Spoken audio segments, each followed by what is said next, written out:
মৰাণৰ খোৱাং বাহনী পথাৰত পথ দুৰ্ঘটনাত গুৰুতৰভাৱে আহত 2 বাইক আৰোহী।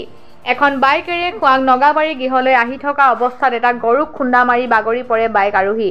বীৰবল কুৰ্মী 25 বছৰ আৰু সমীৰ ভূমিজ 18 বছৰ।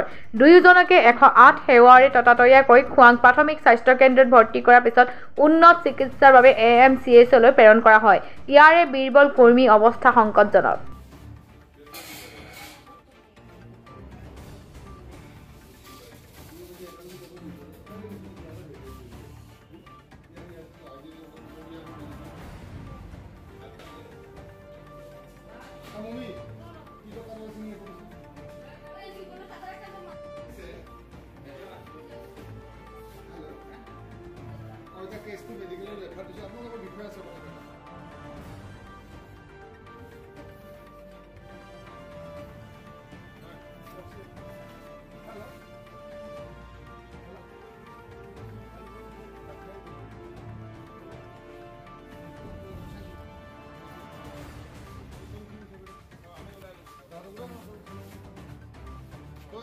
Todo el